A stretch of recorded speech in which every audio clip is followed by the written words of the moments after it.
Entitled to the name of faith. Recording in progress. Husband, you must support your wife and children.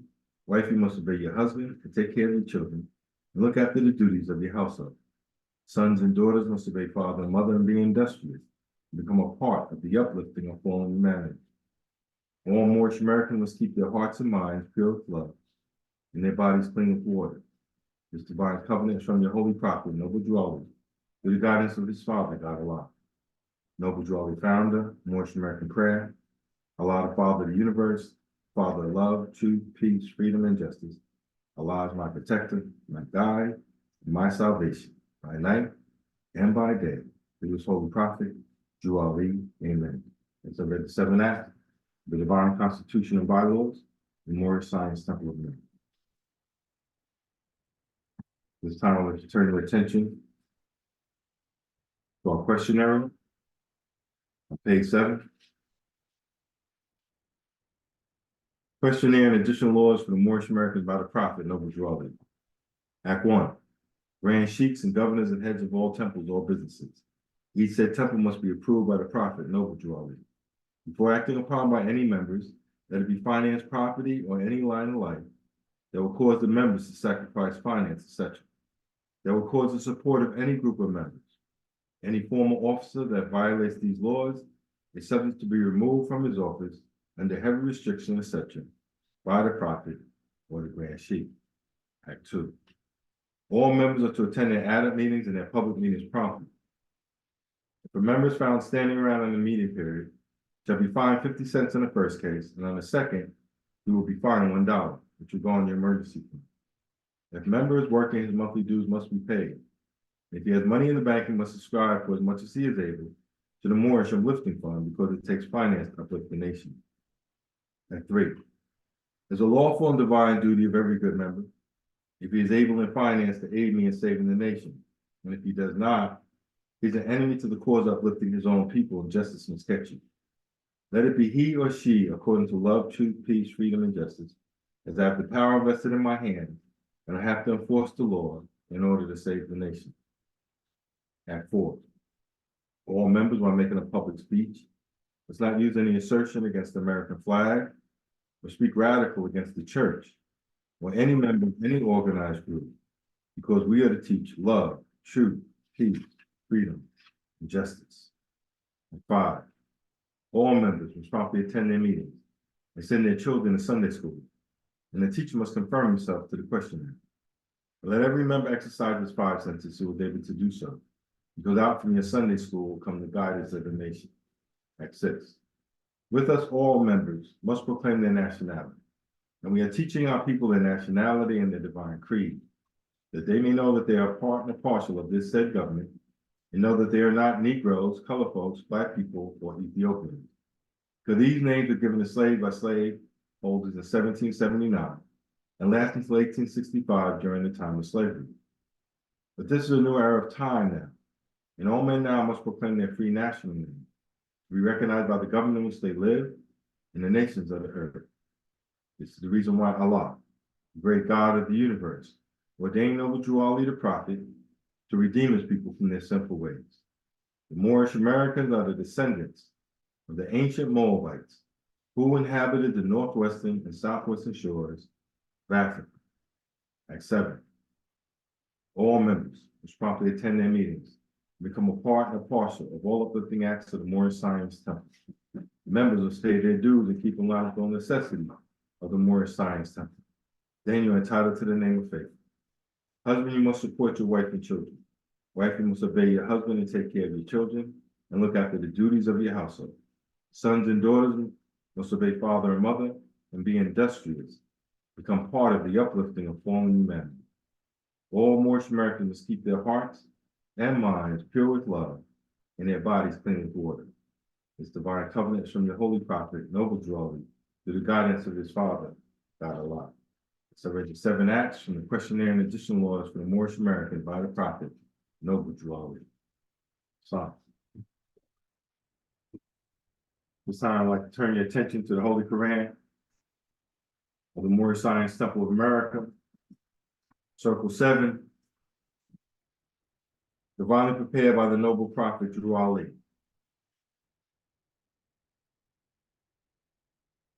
I'd like to turn your attention to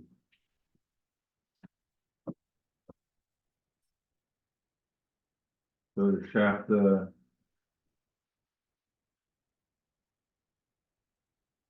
41. The divine instructions from the Holy Prophet. We're on page 50. Chapter number 41, Holy Instructions from the Prophet in constancy. Nature urges thee to inconstancy, O man. Therefore guard thyself at all times against it. Thou from the womb of thy mother, various and wavering. From the loins of thy father inheritest thou instability. How then shalt thou be firm? Those who gave thee a body furnished it with weakness. But he who gave thee a soul armed thee with resolution. Employ it, and thou art wise. Be wise, and thou art happy. Let him who doeth well beware how he boasts of it. For rarely is it of his own will. Is not the event of an impulse from without born of uncertainty, forced by accident, dependent on someone else? To thee and to accident is due to praise. Beware of irresolution in the intent of thy actions. Beware of instability in the execution. So shall thy triumph over two great failings of thy nature. What reproaches reason more than to act contrarieties? What can suppress the tendency to these but firmness of mind? The inconstant feeleth that he changeth, but he knoweth not why. He seeth that he escapeth from himself, but he perceiveth not how. Be thou incapable of change in that which is right, and men will rely upon thee. Establish unto thyself principles of action, and see that thou ever act according to them. So shall thy passions have no rule over thee, so shall thy constancy assure unto thee the good thou possessest, and drive from thy door misfortune.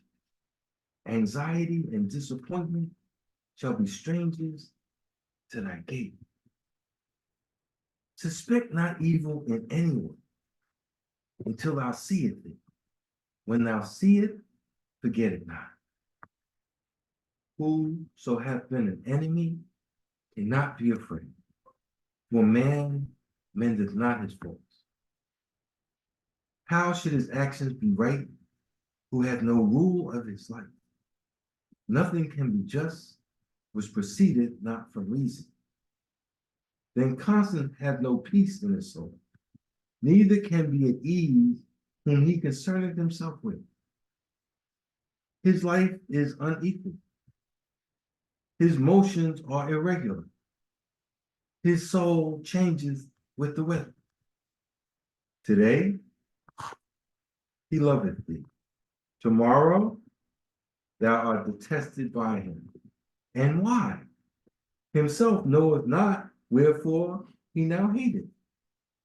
Today he is the tyrant. Tomorrow thy servant is less humble. And why? He who is arrogant without power will be servile while there is no subjection. Today he is profuse. Tomorrow he grudges unto his mouth that which it should eat.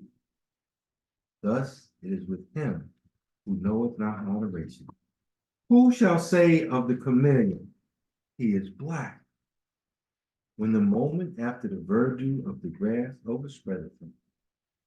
Who shall say of the inconstant, he is joyful, when his next breath shall be spent in sighing?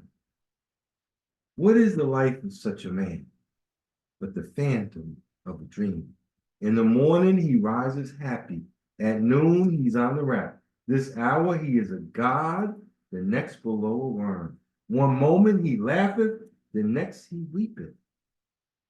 He now willeth, and in an instant he willeth not, and in another he knoweth not whether he willeth or not. Yet neither ease nor pain have fixed themselves on him. Neither is he waxed greater or become less. Neither have he had cause for laughter or reason for his sorrow. Therefore shall none of them abide with him. The happiness of the inconstant is as a palace built on the surface of the sand. The blowing of the wind carrieth away its foundation. What wonder then that it falleth?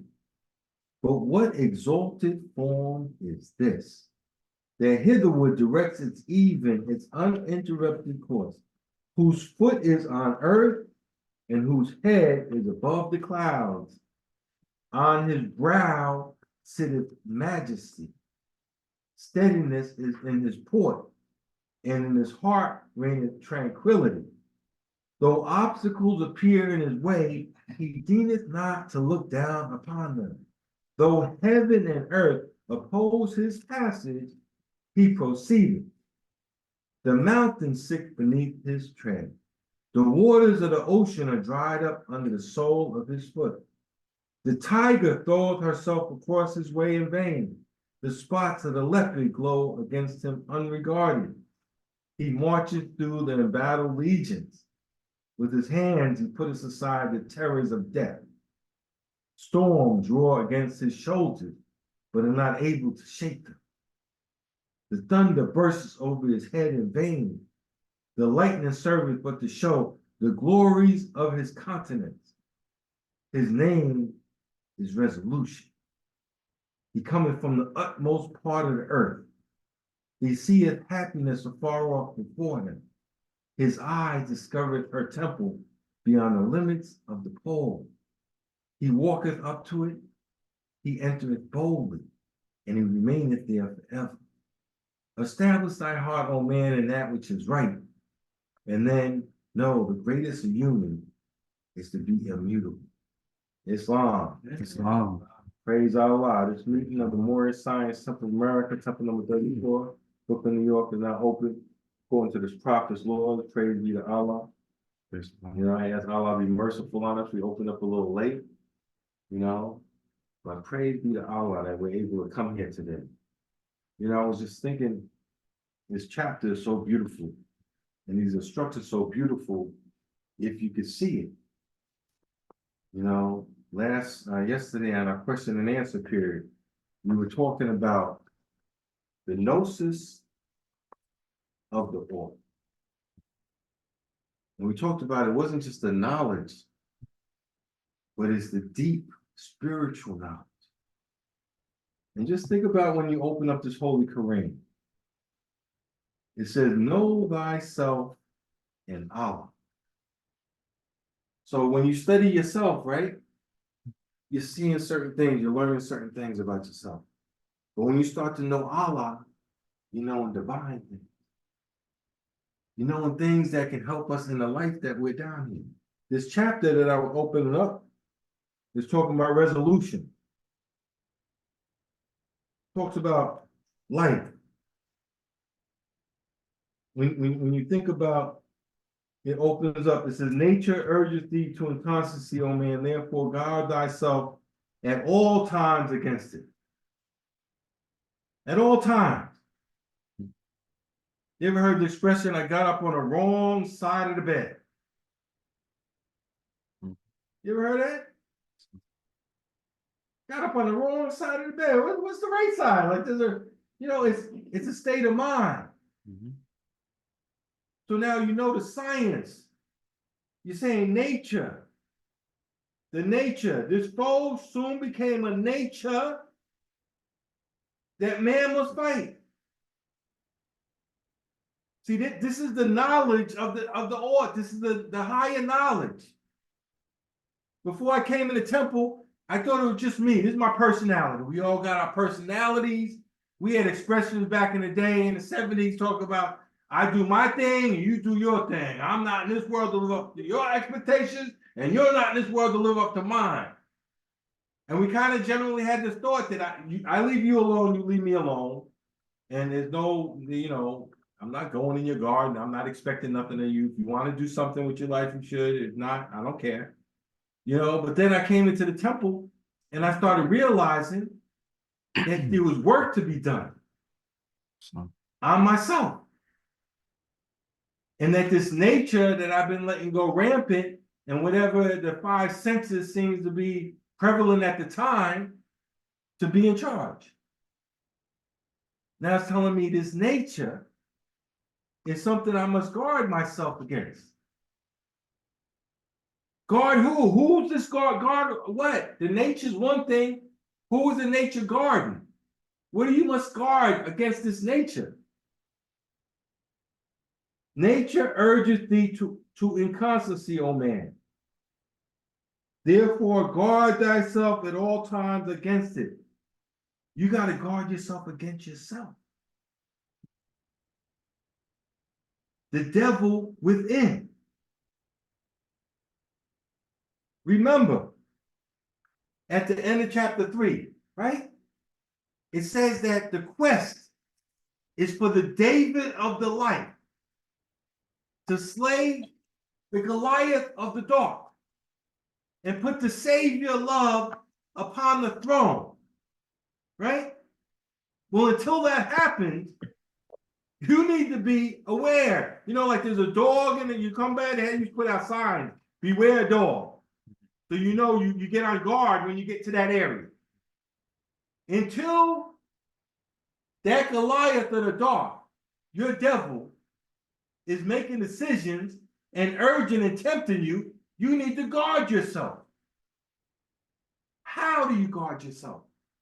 With these instructions, with principles of action. That's why the Christ said, love, truth, peace, freedom. I'm trying to learn to love instead of myself. I'm studying myself. I'm realizing the man who's made love and purity has been ransomed from the perils of the Lord. All of these instructions.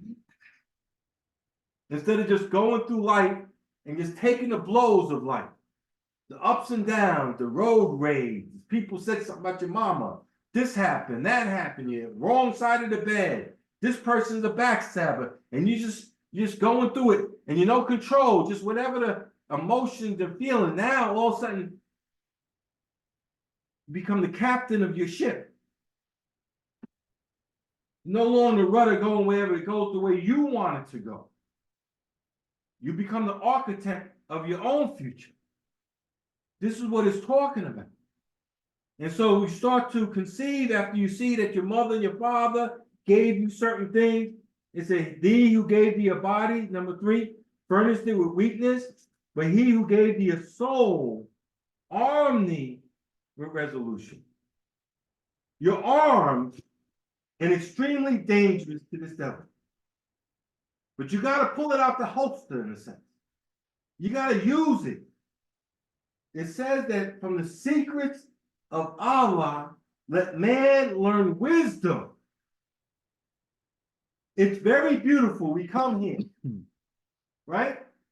Remember that movie Groundhog Day? Same day going over and over again. Add it up. 100 meetings a year, let's say. 10 years, 1,000 meetings. 30 years, 3,000 meetings. For what? That I might learn wisdom and have all the wisdom with no application.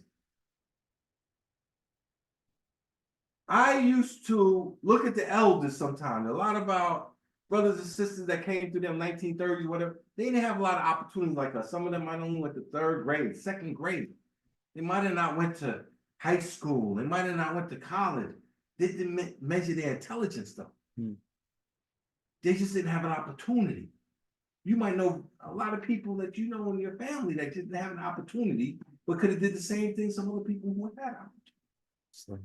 And so having this opportunity here and being able to apply it. I used to talk about Sister Price Bay, used to read the same chapter for 40, 50 years on gratitude. But she took the secrets of Allah and applied them to herself.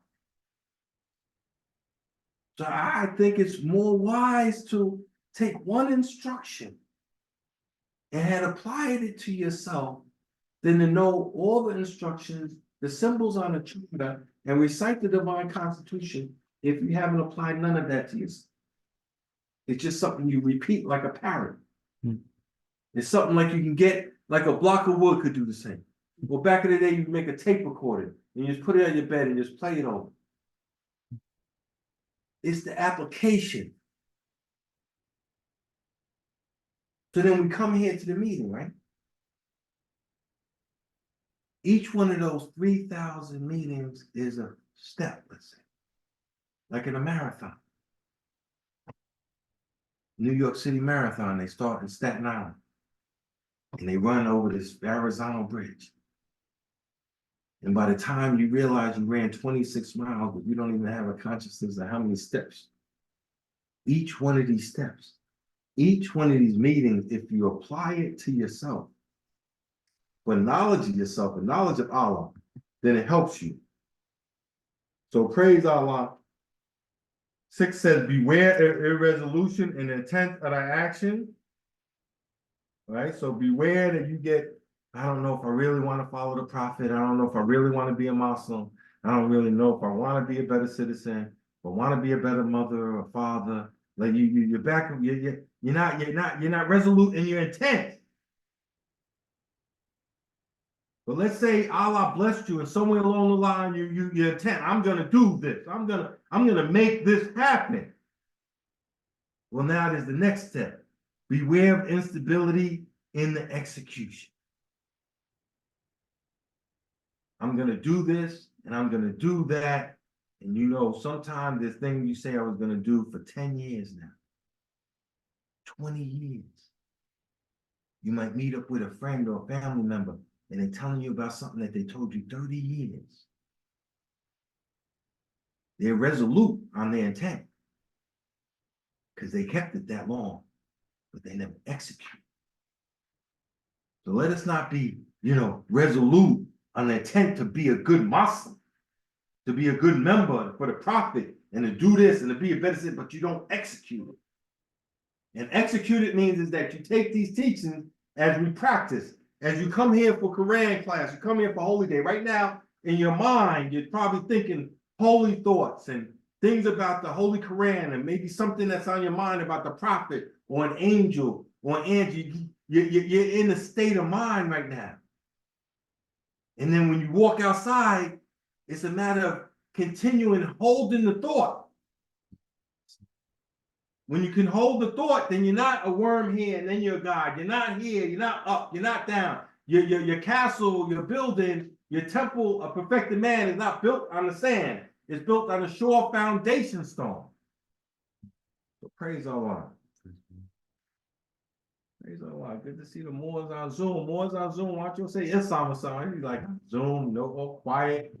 Trinity, Islam, right? Islam. Yeah, I got Trinity. No. Behind you. You trying to That's Trinity. That's Trinity. All right, boy. Y'all got me. I don't even know. I know you're not Trinity. I know you're not on. Islam, who do we have on Zoom? Islam, Rashid. Islam. But Salam Obey, but Peter's here, but David's here, Coleman here, but Knight here. Islam is going to run away. People I love technology nowadays. Islam is where we, you know what I'm saying? When I first joined, I used to go to the library. You know what I'm saying? You could only see the Moors if you came to the meeting. Now we see Moors all over the country. All right, praise Allah. How about this? Let's go with Brother Nightiel. Islam Moore, you want to speak tonight more?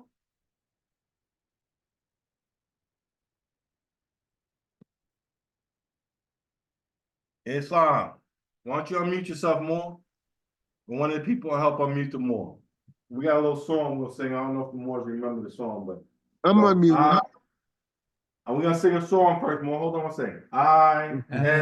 ISLAM. Islam, Muslims, Islam. Just saying the word means peace to me. Islam, Muslims, Islam. Now I for independence. S for our salvation.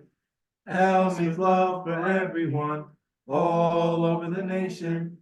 A for Allah the Father of the universe, and for Moorish Americans and Muslims, which are us. ISLAM. Islam, Muslims, Islam. Just saying the word means peace to me. Islam, Muslims, Islam. For the R and ideal, Islam. Islam. I rise to give praise to Allah, the Father of the universe, the causeless cause, the rootless root, from which all things have been sown. I like to give honor to all of the prophets that Allah have sent to earth for the uplifting of fallen humanity. Jesus, Muhammad, Buddha, Confucius, etc. I like to give a special honor to the last prophet in these days, Noble Drew Ali, who brought to the Asiatics here in North America their nationality and exposed them to their divine creed. I give honor to everything that the chairman gave honor to. I like to take a reading from the Holy Quran of the Moor Science Temple of America, Circle 7, divinely prepared by the noble prophet, Drew Ali, by the guiding of his father, God Allah, the great God of the universe, to redeem man from his sinful and fallen stage of humanity back to the highest plane of life with his father, God Allah. I'd like to read from chapter 1, the creation and fall of man. I'll be reading from page 5. At the top, I'll start. And these soul attributes became a body beautiful, a multitude of lessons man must learn upon the plane of soul.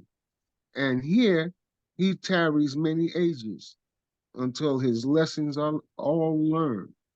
Upon the boundary of the plane of soul, the ethers began to vibrate, slower still. And then the essence took on a final garb, the perfumes and odors and the true sensations and the all of love were clothed in flesh, and man was clothed in flesh. Perfected man must pass through all the ways of life, and so a carnal nature was full manifest, a nature that sprang forth from fleshly things. Without a foe, a soldier never knows his strength, and thought must be developed by the exercise of strength. And so this carnal nature soon became a foe that man must fight, that he might be the strength of Allah made manifest.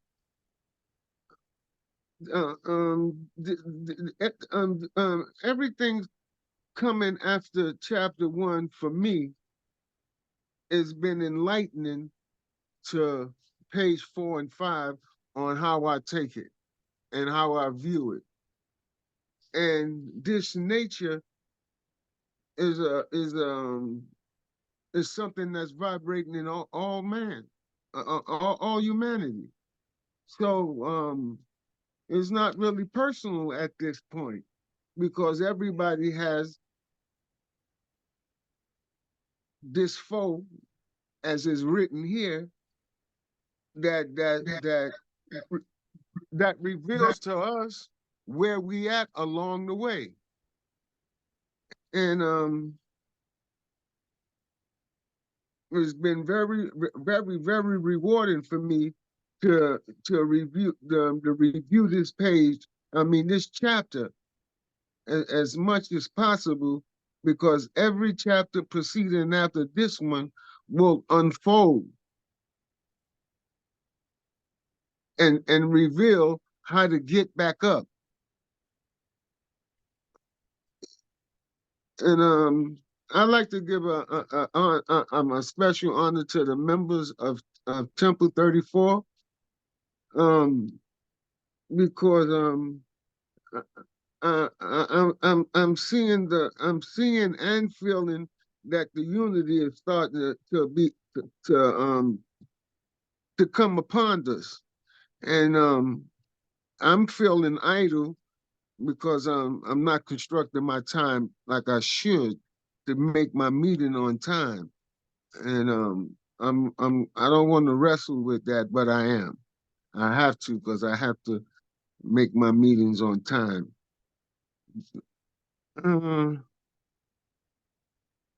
I'm just grateful to be in attendance with the brothers and sisters on a holy day like today. Peace. Peace. ISLAM. Islam blossoms Islam. Just saying the word means peace to me. Islam blossoms Islam. Who lifted fallen humanity. Noble Jew Ali. Who opened the eyes of minds to see the reason for unity. The Moorish Science Temple of America. Where we learn the truth. The brothers and sisters should all attend. Be sure to bring the youth. ISLAM. Islam, Muslims, Islam. Just saying the word means peace to me. Islam, Muslims, Islam. Praise Allah. Can you pull up my song? Keep it away. Praise Allah. I want to thank Brother R90 for reading from the Divine Instructions from the Holy Prophet, Chapter 1, the Creation of Fallen Man. And I agree with him. Like, first of all, this helps me because they told me Adam and Eve hit the planet and they lived in the garden and they didn't give me further instructions of what were they doing there, what was going on. And so this particular chapter that the brother read starts talking about this body, this nature that we was talking about earlier, and tells us about these birthrights that we had, you know? And then you get more of the story, you get more of the understanding, and then you get an understanding of why we're on this plane, the things may manifest. You know, so praise Allah for that. Thank you so much, Brother R90. I don't know how fast Brother Smithfield is, but there's this song I told him more that I'd like to hear. And let us hear maybe a minute or so of the song and just listen to the words of it. And then it's all right, Sister Rejoin there, if she can give us a few words. And so, of course, not understand. So give us a minute and we'll hear the song. And then when the brother fades it out, you come on. Praise Allah. Thank you so much, man. Peace.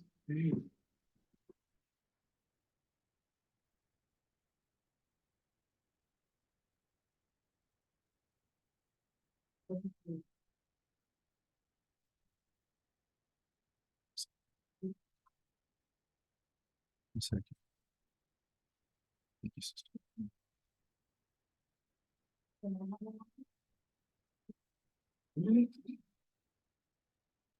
Yep. Alongside his one and only little brother, yours truly.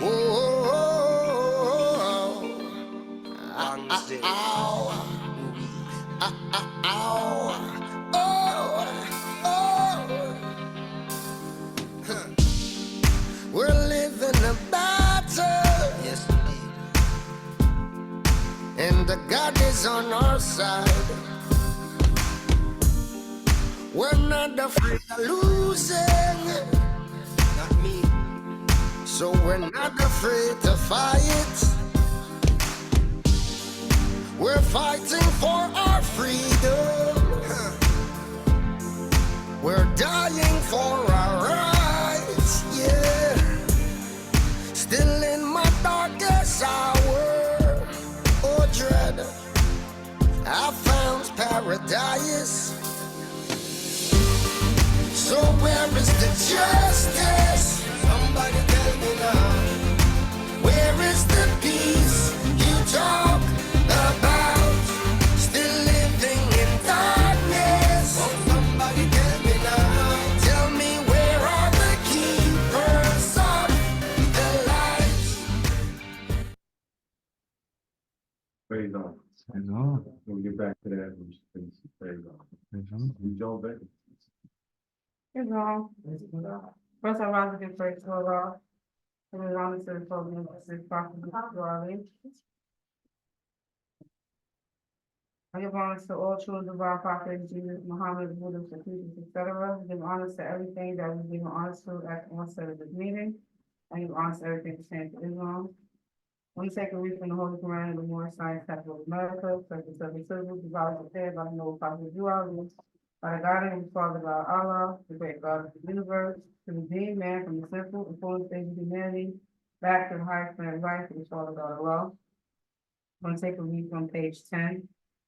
The divine instructions from the Holy Prophet, chapter 5. After the feast, the homeward journey, the missing Jesus, search for him. His parents find him in the temple. He goes with them to Nazareth, the borrowed meaning of the prophet's story. The great feast of the Pascha ended, and the Nazarenes were journeying toward their home. And they were in Samaria. And Mary said, "Where is my son?" No one had seen the boy. And Joseph saw among their kindred who were on their way to Galilee, but they had seen him not. Then Joseph, Mary, and the son of Zebedee returned and sought through all Jerusalem, but could find him not. And Mary asked the guard, had they seen Jesus, a little boy about 12 years old? The guard replied, yes, he is in the temple now, disputing with the doctors of the law. And they went in and found him as the guard had said. And Mary said, why, Jesus, why do you treat your parents thus? Lo, we have sought 2 days for you. We feared that some great harm had overtaken you. And Jesus said, do you not know that I must be about my Father's work? But he went round and pressed the hand of every doctor of the law and said, I trust that we meet again. And then he went forth with his parents on their way to Nazareth. And when he reached their home, he wrought with Joseph as a carpenter. One day, as he was bringing forth the tools for work, he said, these tools remind me of the ones we handle in the workshop of the mind, where things are made of thought and where we build up character. We use the square to measure all our lines, to straighten out the crooked places of the way, and make the corners of our conduct square. We use the compass to draw circles around our passions and desires to keep them in the bounds of righteousness. We use the axe to cut away the knotty, useless, and ungainly parts and make the character symmetrical. We use the hammer to drive home the truth and pound it in until it is a part of every part. We use the plane to smooth the rough, uneven surface of joint and block and board that go to build the temple for the truth. The chisel, line, the plummet, and the saw all have their uses in the workshop of the mind. And then this ladder with its trinity of steps, faith, hope, and love. On it, we climb up to the dome of purity and life. And on the 12-step ladder, we ascend until we reach the pinnacle that which light is spent to build the temple of perfected man. The reason why I went to chapter 5 today is because, as the brother said, when he was opening about taking these lessons and using it, I was afforded the opportunity to do that this week. And I usually respond in anger. And instead of responding in anger, I applied the lesson, and the prophet said, if you get a favorable reply. So, with the tools, the carpenter's tool, we use it every day. If we use it every day, we'll stay on the path and it won't change. And I realize that even though you are not saying, oh, I'm a member, I'm a representative, you still represent the people that you know you're a part of. And I was able to do that this week. I was able to apply these lessons this week and know that what I did would not bring shame. You say, don't do nothing shameful. I don't really remember the instruction, but it tells you to watch your actions. And it'll all be right in the end. So with that, I'll just say peace. It's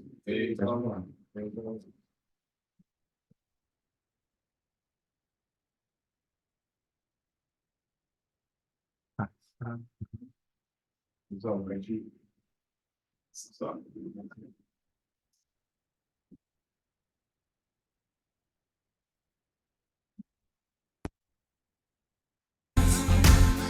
are the keepers of the light?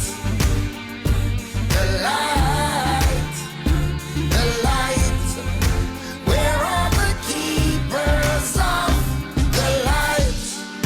Trapped in this dark place, wish a light to shine on me. I'm trying to keep my faith, the one thing they can't take from me. Where are the believers who believe in life, that will risk it all just to do what's right, to fight the good fight? Here we go again, children of the light, on you we all depend, and we can make it work, for we know what it's worth. Why don't you stop the wars from all over this earth? So where is Allah, praise Allah. Thank you so much, Sister E. Jonathan. Read from the Divine Instructions from the Holy Prophet, chapter number 5. After the feast, the homeward journey, the missing Jesus, the search for him. His parents find him in the temple. He goes with them to Nazareth. Symbolic meaning of the Father's tree. And this is definitely a beautiful chapter in so many ways. Even tonight, I was just thinking about how it opened up with the great feast of the Pasch that ended. Talking about Passover. And if you just take that concept and think about what your understanding of what Passover is, that's like some divine intervention to save your family. And that's what they were celebrating, that divine intervention. And then he talks about Jesus talking about doing his Father's work. And then the sister talked about the workshop of the mind and the tools, and how she used these tools, how she used these instructions. And it's so beautiful. It says at the end of the chapter, on a 12-step ladder we ascend. We've been talking about this ascension, ascend until we reach the pinnacle of that which is life is spent. The pinnacle is the highest point of what life is spent, to build the temple of perfected man. And in the chapter on religion, at the end of that chapter, it talks about the true autonomy of human life. So praise Allah. Let us have a song, and we'll hear from Brother I, Lord Eel after a song. Oh, the blood, oh, the blood, Oh, the blood. Oh, the blood done sign my name. Oh, the blood. Oh, the blood. Oh, the blood done sign my name. Oh, the blood. Oh, the blood. Oh, the blood done sign my name. Oh, the blood done sign my name. You all told me, and he showed me. Oh, the blood done sign my name. You all told me, and he showed me. Oh, the blood done sign my name. You all told me, and he showed me. Oh, the blood done sign my name. Oh, the blood done sign my name. Oh, the blood, oh, the blood, oh, the blood, oh, the blood, oh, the blood done sign my name. Oh, the blood, oh, the blood, oh, the blood, oh, the blood, oh, the blood done sign my name. Oh, the blood, oh, the blood, oh, the blood done sign my name. Oh, the blood done sign my name.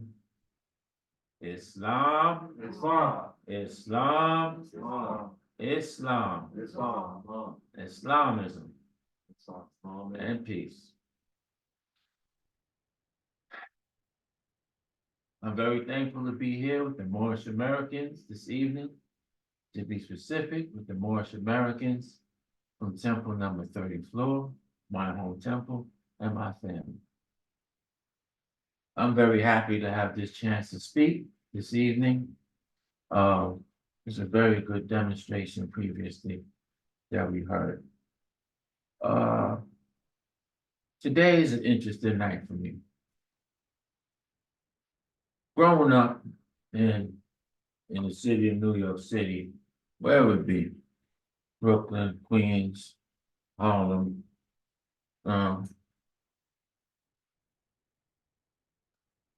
we pick up certain ways growing up. And one thing I'm thankful for being in the temple is I learned to drop some of those ways, and I'm still working on it. I'm still working on it. I'm using the working tools to hammer away and get rid of those naughty, ungainly parts and be a good citizen. And as our prophet taught us to be a good citizen. But the prophet came us here to teach us to be a good citizen, to bring us back into the constitutional fold, and to get us from sinning and not honoring our fathers and mothers and taking unto ourselves those names that deluded to slavery. But this is a new era in time now. And as with us, we are teaching our people our nationality, and our nationality is Moorish American. And we are Muslims. Very recent, very close member of my family, transformed.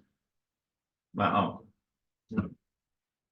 And I was going to read the chapter, I believe would be on Elihu when he's instructing John. Mathino, and he's instructing John. And he's telling him not to weep over his mother, that you had a very good mother, and she came to serve a purpose. And he tells him to wash, and he says, "Can I not wash now?" And we discussed previously the week before that men come to religion in forms. I decided not to teach, to go into that. So I decided to celebrate him. And he had been in my life since a young man, and even when I was, when this man, he was, always still there. He always had my back. And if he needed to pull me in the car, give me a little tour. That wasn't right, you shouldn't do that. I was looking out the window, I saw you. But he was a good uncle. He was a good brother. He was a good son. He was a good man. And what reminds me about him is a chapter that we often speak about here in the temple. Let's see, chapter 25, Holy Covenant of the Asiatic Nation. Ye are the children of one father, provided for by his care, and the breast of one mother hath given you suck. And when I'm finished, I'll tell you why I took this chapter.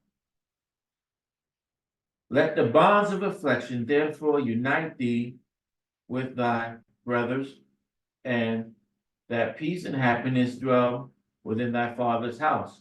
When ye separate in the world, remember the relation that bindeth you to love and unity, and prefer not a stranger before thine own blood. If thy brother is in adversity, assist him. If thy sister is in trouble, forsake her not. So shall the fortunes of thy father contribute to the support of his whole race, and his care be continued to you all in your love to each other. Peace. What made me think about him when I read this chapter is he wasn't a very sociable man. He was a very business-minded man. By trade, he be a plumber, licensed plumber, and licensed electrician. He was in private industry first, and then he went in to work for the city. He didn't have very much free time. Holidays came around, he was that relative that, popped up for about a half hour, took a plate, I gotta go, I'll see you guys later, But he came, but he was also that relative that any member of the family knew if you needed him for something, you didn't have to think twice about if he was gonna do it for you, if he was able to. I remember as an adolescent calling him, oh, yeah, Lord, I messed up. All right, come meet me. You know what I mean? Did you talk to your mom yet? Did you talk to pop it? No, I ain't talking to mom, I ain't talking about it, I ain't talking to nobody. I'm talking to you. All right, I'm straighten it out. I even saw that relationships with his brothers and sisters, something need to be fixed. You know, you couldn't get them over there to have dinner, but if you told them, you know, you have a problem with the light, something on the toilet bowl, anything, and you know, he was right there. But before he hung up the phone, it seemed like he was knocking at the door. Hey, how you doing? What's going on? You know, hey, how you doing? What's going on? You know, passings, you know, some people don't prepare for that, you know, transference. You know, I used to see him, you know. Don't mention my name, you know me. You know? He was one of those people, you know, like, you know, he didn't do things for the glory. He just did it because he was just that member of the family that you could count on.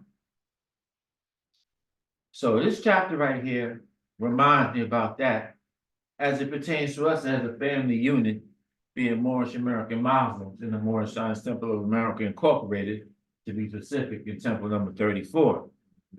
You know, we come together and we here to perform this work, to do this ministry, and everybody has their role that they play in this mission that we're on. And we just do our part well, and I can always say he did his part well. Praise the Lord. So that I just wanted to remember him for the good that he did while he was here, as opposed to mourn him, because we're taught in Islam not to mourn those who have transformed, but that is selfish on our part. So I could express this thought. My family is kind of, it's like a large portion of my family are Islamic in some form. Usually most of them are leaning towards Islamism. And then you have a few that, what do, but I don't, this is an environment where I can express that thought and not offend anyone. So that's why I wanted to get up and say that, as opposed to, I'll be somewhere else and then, half the families like Islam, that's right, brother, yeah, and you had that was cut man out at you like, so, I was just glad to share that with you. I appreciate my family, I appreciate you all, and I came to you in peace, and I leave you in peace. Peace. Praise Allah. With me to my father's house, my son. To my father's house, my son. To my father's house. Come and go with me to my father's house. There is peace, peace, peace. They all love over there. In my father's house, in my father's house, in my father's house. They all love over there. In my father's house. There is peace, peace, peace. So come and go with me to my father's house, my son. To my father's house, my son. To my father's house. Come and go with me to my father's house. There is peace, peace, peace. Islam, Moorish American. Islam. I'd like to thank Brother Ilordio for reading from the Divine Instructions from the Holy Prophet on page 35, chapter number 25.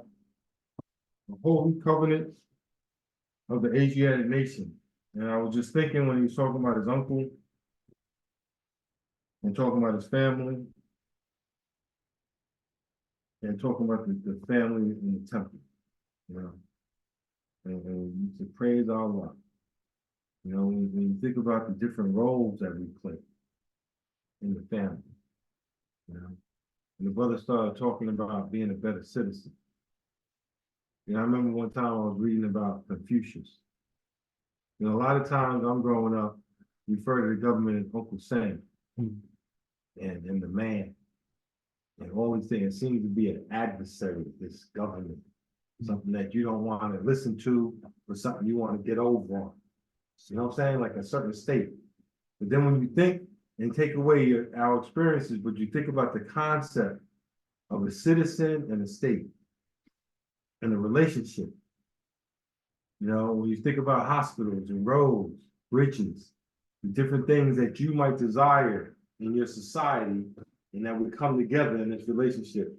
And, you know, praise Allah, the brother's talking about his uncle, just made me think about family. You know, Sister Sealsdale lost her mother, and Brother Turnabay. I think Sister Jordan Neal lost her uncle, but Cyrus Hill lost his grandmother. You know, I've been to a lot of funerals. And think about a funeral. You sit there, right? Go in there, they got this obituary put together. And they're coming together and hugging each other. Someone passed away, crying. Minister, whoever said a couple words, all seem to be the same. I think so many. And you know, you can't sum up a person's life, you know, in a couple of words. But it just makes you think about what is going on here. You know, to mourn, what's going on the soul plane? When your uncle reaches the soul plane, what's that relationship like? Are they mourning that he got there? I always think about it like when you have a baby. Everybody's happy. Boy, I had a little girl, I had a little boy, I'm at the hospital. Come see the baby. Everybody happy the baby got here. Baby's okay. I'm thinking it's that same similar situation. Oh, another soul that made it off the earth plane. I was talking about different things that happened to you and everything. How you doing? You all right? Oh, I learned these lessons. I learned this, I learned that. All right, well, take a little rest for a second, but there's more lessons to be learned, more stuff to be done. You know, but it's not a mourning thing. You know what I'm saying? It's kind of like a happy thing, you know, like a graduation in a sense. You know, nowadays we have kindergarten graduations and grade school graduations. And it's always like, okay, you achieved another moment. So I can see that's like a graduation. You achieved another moment and now you can move on. So praise Allah. Praise Allah. Let's see if we can get maybe one of the Moors online. I don't know, brother. It was Coleman Hill. You never get that Moor to speak. Islam Moor, is your mic working today? Islam, Moor. Happy Holy Day. Same thing, Moor. I don't know what you're doing. If you're on your earphone, earpod, you got to turn your phone on speaker. Something is wrong, Moor.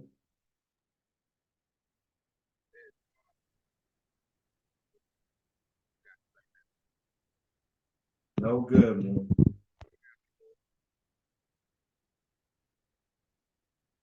I don't know what you gotta do. You know what I did before, Moore? I don't know if you can hear me, but what you might want to try to do is go to your phone and actually take the Zoom app off your phone and then reinstall it. Used to be all right before. Let's see if we can go. Brother Jordan Neal available? Brother R. Jordan Neal? Brother R. Jordan Neal? Islam, Rashid. Praise Allah. We hear a few words from Brother R. Jordan Neal. Islam.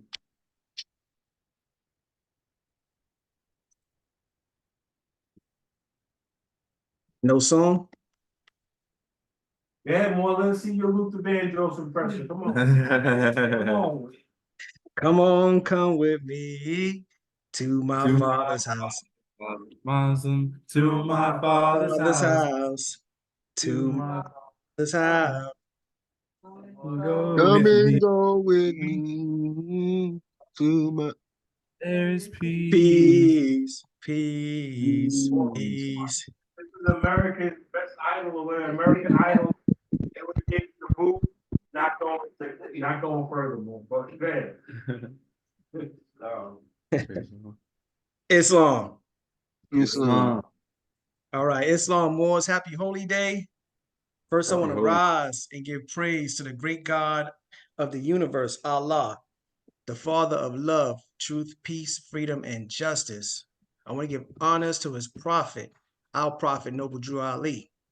I want to give honors to the forerunner to the prophet, Brother Marcus Garvey, or Marcus Messiah Garvey. I want to give honors to all past Grand Advisors of the Moorish Science Temple of America. I want to give honors to our current Grand Sheik of the Moorish Science Temple of America, Brother R. Jones Bey.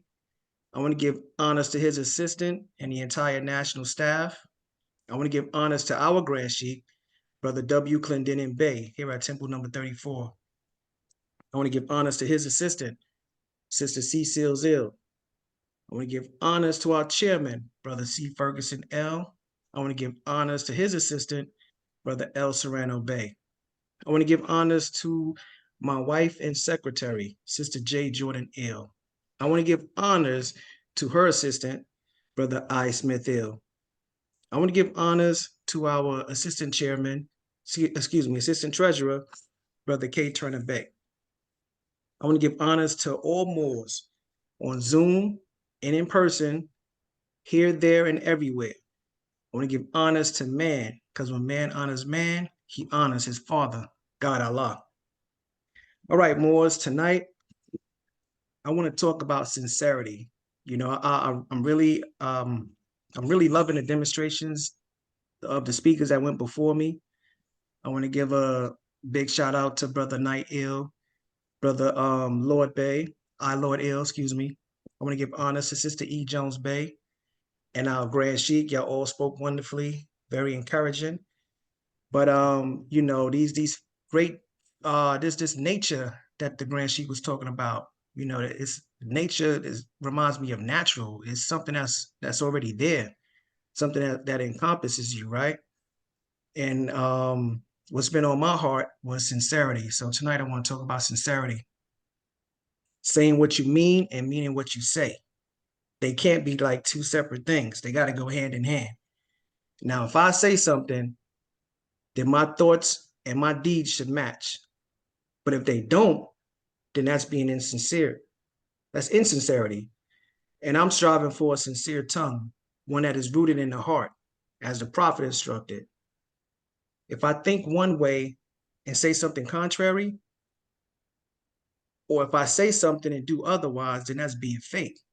When I was growing up, we had a saying, my word was my bond. And you can set your watch to it if I say I'm going to do something. Or if anyone else who was sincere say they're going to do it, it's going to get done. We have elected officials. You know, we have these slogans. Yes, we can. Change is going to come. Shouldn't we see that change? Right now, the news is not being sincere because there's a war imminent right now. And all you can see on TV is the migrant crisis. If your relative, your friend, your spouse, professionals, or even a stranger at your gate say something, shouldn't we be able to trust what we hear? The prophet says to be honest, and oaths are unnecessary. Nowadays, oaths are broken without second guessing. Doctors take oaths and they prescribe you poisons, the jab, other unnecessary things. Judges and officials take oaths and they lock away innocent people or give unfair punishments. And we know what the prophet said about unfair punishments, right? He'd rather see, I think, 1,000 go free than one innocent be locked up or condemned. I'm paraphrasing, so forgive me, Moors. We have to learn, no. I have to learn to be truthful with all my intentions, so my heart and tongue won't be at variance. So with my tongue, the Holy One will speak. I must learn not to harm anyone with my thoughts, word, or deeds. I must learn to love instead of hate. I want to read the prophet's words of sincerity. We are also instructed by the prophet to teach sincerity to our children, right?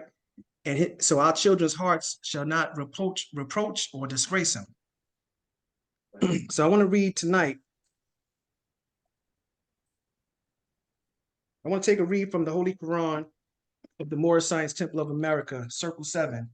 divinely prepared by the noble prophet, Drew Ali, by the guiding of his father, God Allah, the great God of the universe, to redeem man from his sinful and fallen stage of humanity back to the highest plane of life with his father, God Allah. I want to take a read from page 41, chapter 34, holy instructions from the prophet, sincerity. O thou who art enamored with the beauty of truth, and hast fixed thy heart on the simplicities of her charm, hold fast thy fidelity unto her, and forsake her not. The constancy of thy virtue shall crown thee with honor. The tongue of the sincere is rooted in the heart. Hypocrisy and deceit have no place in his words. He blusheth at the falsehood and is founded, but in speaking the truth he hath a steady eye. He supporteth as a man the dignity of his character. To the arts of hypocrisy he scorneth to stoop. He is consistent with himself. He is never embarrassed. He have courage enough for the truth, but to lie he is afraid. He is far above the meanness of dissimulation. The words of his mouth are the thoughts of his heart. Yet with prudence and caution he opened his lips. He studieth what is right. He speaketh with discretion. He adviseth with friendship. He reproveth with freedom. And whatsoever he promised shall surely be performed. That word being your bond. But the heart of the hypocrite is hid in his breast. He maketh his words in the semblance of truth, while the business of his life is only to deceive. He laugheth at sorrow, he weepeth in joy, and in the words of his mouth have no interpretation. He worketh in the dark as a mole, and fancieth he is safe, but he blundereth into the light, and is betrayed and exposed with dirt on his head. He passeth his days in perpetual constraint. His tongue and heart are forever at variance. He laboreth for the character of a righteous man. He huggeth himself in the thoughts of his cunning. O fool, fool, the pains which thou takest to hide what thou art are more than what would make thee what thou would have seen. And the children of wisdom shall mock at thy cunning. When in the midst of, I gotta wear my glasses, I'm sorry, y'all. When in the midst of security, thy disguise is stripped off, and the finger of derision shall point thee to scorn. Now that last chapter right there, that finger of derision, that reminds me of the Game of Thrones. This is a little sidebar. Y'all remember the scene when Cersei Lannister was made to walk naked to show her shame? And then the town rang the shame bell, and they all pointed that finger at her saying, shame, shame, shame. I know it's an exaggerated visual, but that's what I see when I read this paragraph, when they pointing that finger of derision at you because you thought you were slick. But Moors, I came to you with peace and love and Islams, and I want to leave y'all the same way. So with that, I'm gonna say peace. Hey. I'm running. I can't tarry, I'm running. I can't tarry, I'm running. I can't tarry, I'm running up the Moorish highway. If my brother don't go, I can't tarry if my brother don't go. I can't tarry if my brother don't go. Don't go. I can't tell. Moorish highway. If my sister don't go, I can't tarry if my sister don't go. I can't tarry if my sister don't go. I can't tarry. I'm running up the Moorish highway. I'm running. I can't tarry. I'm running. I can't tarry. I'm running. I can't tarry. I'm running up the Moorish highway. Islam. Islam.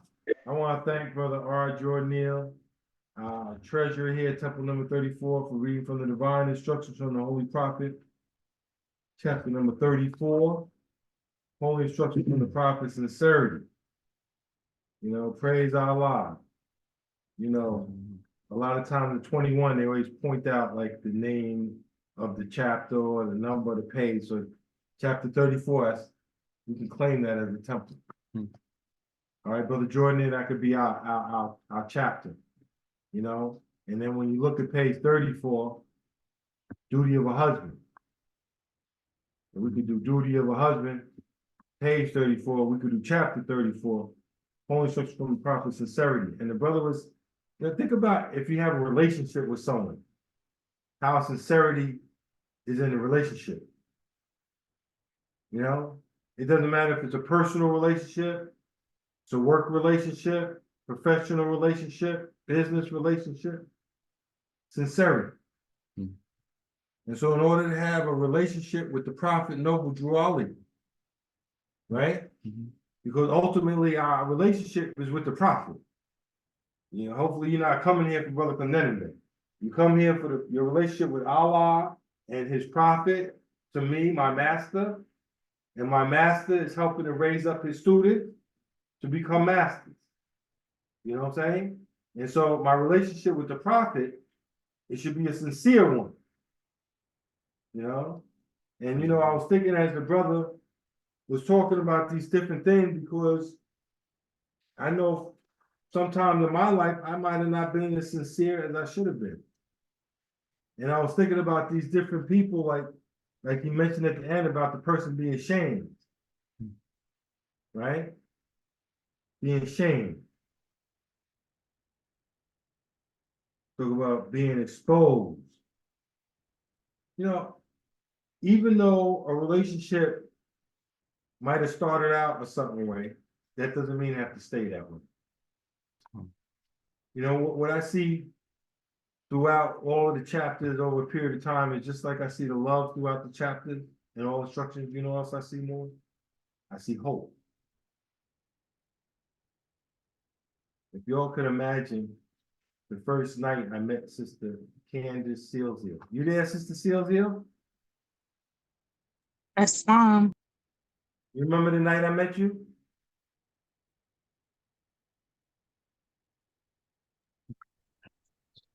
yes, I definitely remember the night we met. Praise Allah. What kind of vibration did you bring to me? Praise Allah and honors to his prophet. It was definitely one of a newly entered person, a visitor coming into the temple. Praise Allah. But it's so clear, it was right outside that door. I think I was going to put the chart away. She came up all in my face. I didn't even know her. And she just started, you know how people get ready to give you a paragraph? So you already know, just take it because it's coming. I don't even know her. Gave me this long, drawn up paragraph. And I was like, Islam, you know? But just like this chapter, you know, one thing, you ever seen that bumper sticker that says, God allows U-turns? Allah allows U-turns. If you're living a certain life when you read this chapter, and the brother was reading it, and some of these things that might not be so great, you feel that you're doing or you have done, you could turn around. You could turn around. Isn't this whole story about creation, about redemption? Isn't the whole story about the fall, the creation and fall of man, but the underlying all of that is the rise of man? Each and every one of us. You know, so praise Allah. Thank you, brother treasurer. Thank you so much. We're gonna call next, we're gonna call our assistant secretary. After the song, we're gonna call brother I. Smith-Hill. Islam? I'm running. I can't tarry, I'm running. I can't tarry, I'm running. I can't tarry, I'm running up the Moorish highway. If my children don't go, I can't tarry if my children don't go. I can't tarry if my children don't go. I can't tarry, I'm running up the Moorish highway. I'm running. I can't tarry, I'm running. I can't tarry, I'm running. I can't tarry, I'm running up the Moorish highway. Islam? Islam. Islam.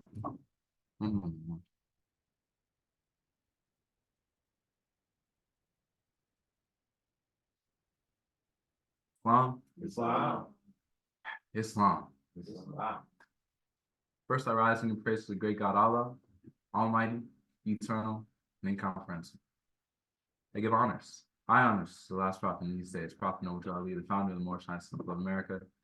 I give honors to the forerunner of the prophet, Brother Marcus Mosiah Garvey. I give honors to each and every one of you, because when man honors man, he honors his Father God Allah. I give honors to all the speakers that spoke before me. I give honors to all the officials, members, and guests of the Moorish Temple number 34, past, present, and future. I give honors to the Grand Sheikh for calling on me, the acting chairman. And once again, I give honors to each and every one of you. Islam. Islam. Praise Allah once. I find myself laughing sometimes at the assistant secretary position that I find myself in, not the station, but the seat, because it almost delays the thoughts that I want to share. And in the manner of how I arrived at the temple today, I feel like it was all reminding me that there are no strange happenings and no instances, because as I'm listening to all the speakers speak, I'm like, there goes that chapter I was going to read from. There goes that chapter I was going to read from. There goes that chapter I was going to read from. And how it all comes back around. Because Allah and man are one. And all living things are bound by cords. So when I'm trying to focus in on this idea of like, how can I, get closer? Like you mentioned, it's like, how can I get closer to Allah? How can I get closer to God? I think about taking the time for meditation, or taking that time for silence, or taking the time to dedicate yourself to study. So usually on my way from work, I'm taking the train. And as I've lived in New York, I love the train for the seeming randomness that public transit can offer, people that you run into and experiences that happen along the way. So everything at work, was going swimmingly, like I was able to get out on time, everything was being put away, and I felt good, no thought about it. And got on the train normally and stopped at about West 4th Street, also normally, was about to change. And then all of a sudden, because of a person on the tracks heading into Brooklyn, all the trains shut down. So about 6 or so o'clock, I'm like, oh, I only have one way down to Brooklyn, the D train. I, couldn't think of how I'm gonna get back to where I need to be, back to my house to change and then get ready for something. So I'm like, I gotta call Uber to my house. No, I gotta call Uber from my house to the temple. But what I valued about that, because as soon as the train shut down, some people were, freaking out, whatever it was. But I recognized, usually when I'm trying to, on a Friday, on a holy day, read my Quran or read from the literature on the train, I have to wait for a seat or I have to hold it, but praise Allah for the opportunity, and I'm grateful for the chance for me to be able to contribute my funds to my transportation, to get to my house, to get to the temple, and to take that time while I was sitting in the car to read my Quran. And that moment alone, even though my driver was talking to his family and I was listening to him and his experience, I'm like, that moment is so underrated. Because when I think about when I started to read the Prophet's lessons, I had time alone. I was living with my parents, I was working, but even when I was working, I had time alone. I was working at a dry cleaners. I was the only one there. So I would listen to meetings. I would look at my literature, just sitting there. But when I got back to that moment, I'm trying to reconnect to that time when I first heard lessons to the Prophet and bring that back to where I'm at now. It just reminded me that even though we have these things that seemingly, like all those people that were frustrated at the train, seemingly can get in our way, that sincerity and that intent is going to get us where we need to be. And that sentiment is why I want to go back to chapter 1, which was one of the first chapters that was sticking out to me today. Because I feel like this, all the other things that happened this week just bring me back here to remember all those foes that come up through our own mind or seeming like they come from someone else are part of this challenge. So again, I'd like to give honor to the speakers before me and honors to Brother Nadio for reading this chapter. I'd like to pick up on page 5 where you left off. On let everything, where it says, let everything stand still in heat. Man is the Lord of all the plane that manifests, the protoplast, the mineral, the plant, the beast. But he gave up his birthrights just to gratify his lower self. But man will regain his lost estate, his heritage, but he must do it in a conflict that cannot be told in words. Yeah, he must suffer trials and temptations manifold. But let him know that cherubim and seraphim that rule the stations of the sun and spirit of the mighty Allah, who rule the solar stars, are his protectors and his guide, and they will lead to victory. Man will be fully saved, redeemed, perfected by the things he suffers on the plane of flesh and on the plane of soul. When man has conquered carnal things, his God the flesh will then have served his purpose well, and it will fall, will be no more. Then he will stand untrammeled on the plane of soul, where he must full complete his victories. Unnumbered foes will stand before man upon the plane of soul. These he must overcome, yet overcome them everyone. Thus hope will ever be his beacon. There is no failure for the human soul, for Allah is leading on, and victory is sure. Islam,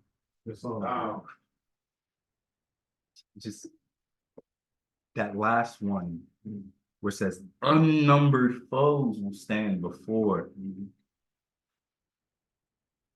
It wrecks my brain to think about because of all the things that we get hung up on this planet of life. Maybe we can count some of the things we're dealing with on our hands, probably, keep going over. But the thing about unnumbered foes, you can either look at that with fear, imagine you standing, if you think about yourself standing in front of an army of unnumbered foes, you might not want to fight. But if you remember that you have the cherubim, the seraphim that rule the stations of the sun and the spirit of the mighty Allah who rule the solar stars, and they're your protectors and your guide, and they will lead you to victory.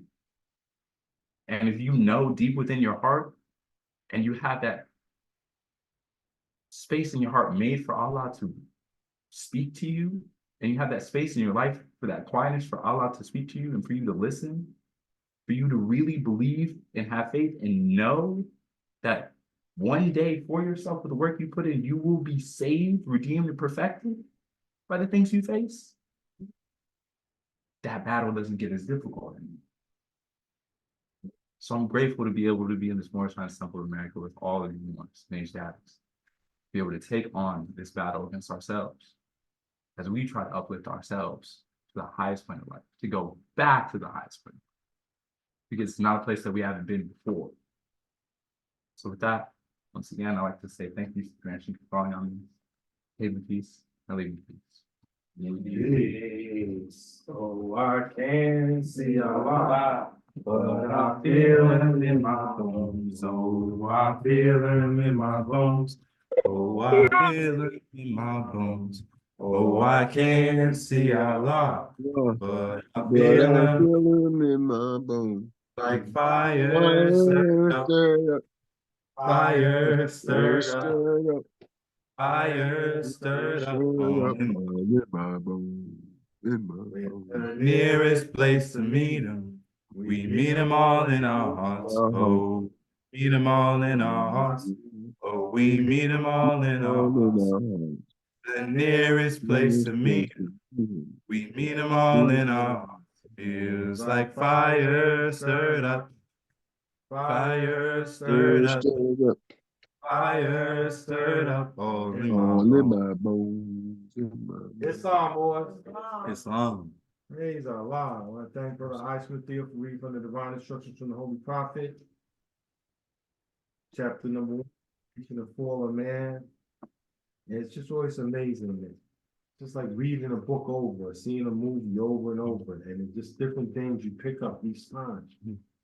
And one of the things, when the brother was reading, and he read here, he talks about how ye must suffer trials and temptation manifold. But let him know that cherubim and seraphim that rule the stations of the sun, and the spirit of the mighty Allah who rule the solar stars are his protectors and his guide, and they will lead to victory. I'm looking at the word lead. Then he read at the end where he stopped, he says, thus hope will ever be his beacon light. There is no failure for the human soul, for Allah is leading on. Allah is leading on. And I'm just thinking about, what if you don't follow the leader? You have to be willing to follow the lead of the seraphim and the cherubim. You gotta be able to follow the lead of Allah. You know? They're leading on. You know, I brought up that movie earlier about Groundhog Day. Think some more in here seen the movie? Islam. And he was caught in this cycle the same day. You saw the movie? This is cheap. No. That's about the old one. I thought we saw a reboot. No. Okay. But he's going through the same motions, and at a certain point, he realized what was going on. And then something happened inside of him. He says, why should I just go through the motions? I should take advantage of the motions. Remember? He knew the cat was gonna fall out the tree. So he said, let me get there when the cat falls. And he's like, oh, caught the cat. He knew the discussion that people were gonna have at the diner. He did that. He started taking advantage of the situation.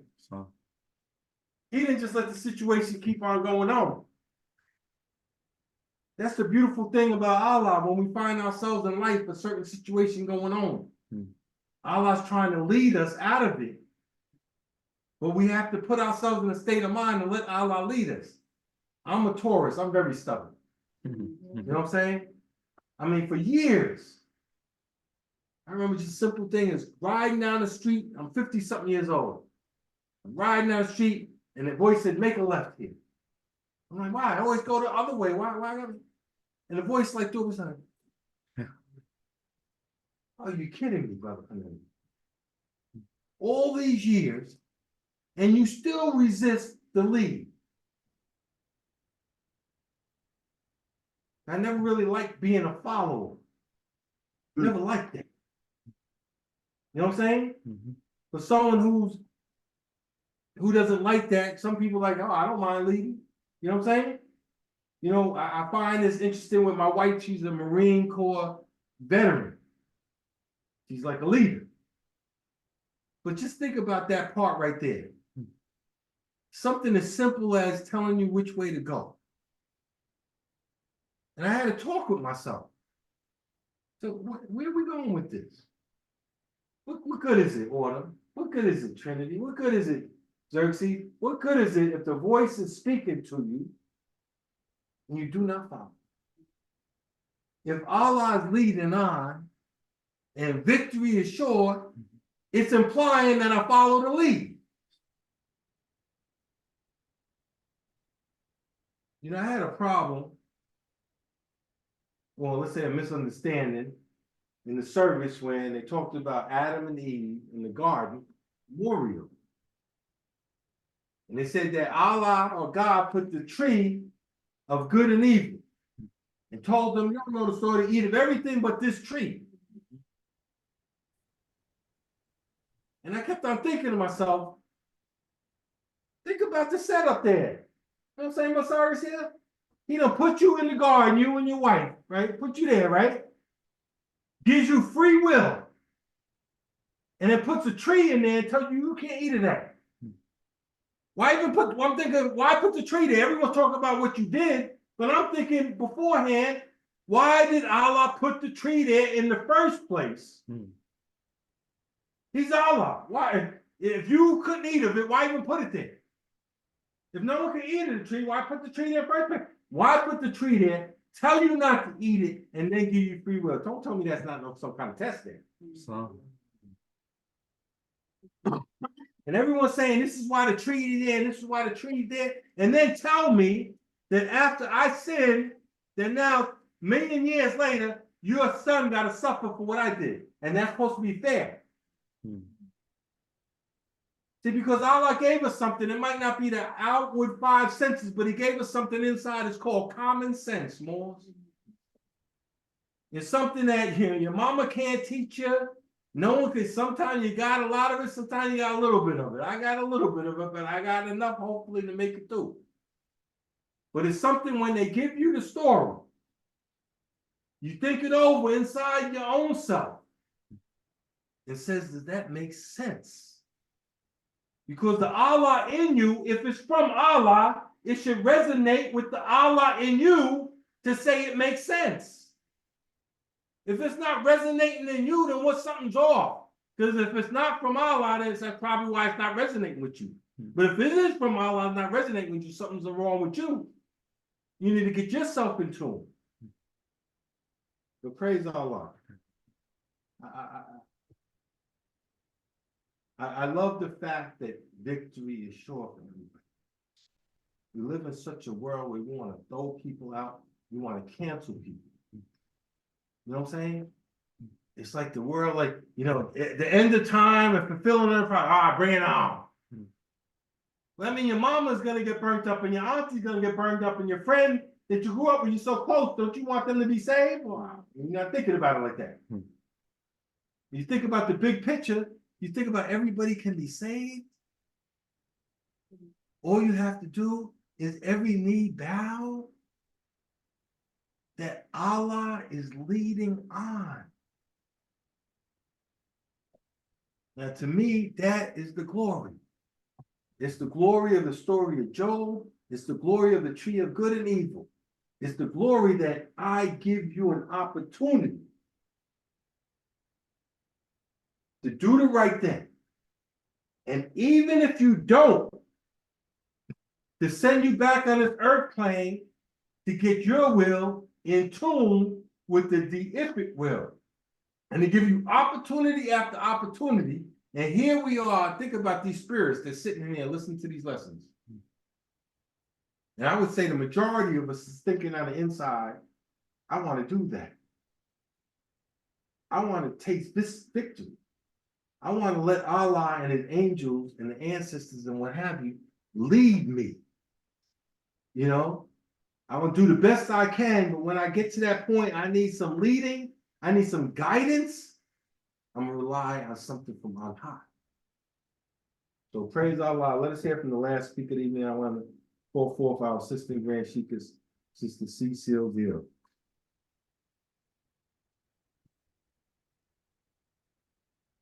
we all love over there in my father's house.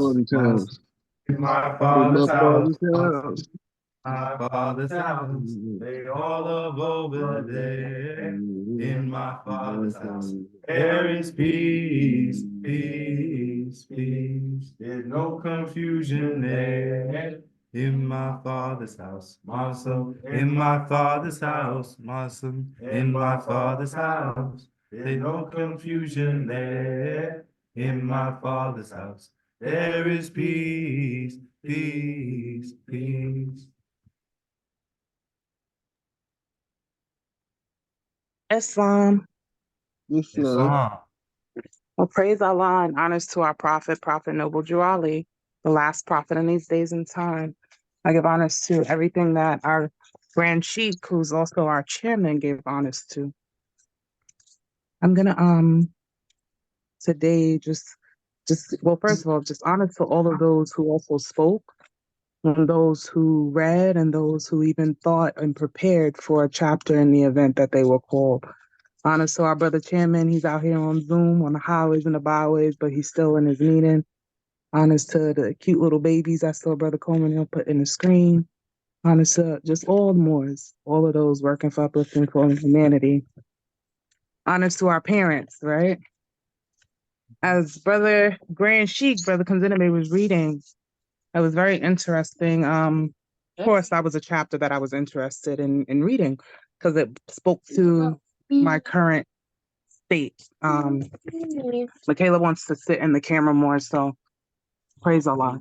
All right, so with that, I'm gonna go straight back to that chapter. It's the divine instructions from the Holy Prophet found on page number 50, chapter number 41, Holy Instructions from the Prophet in Constancy.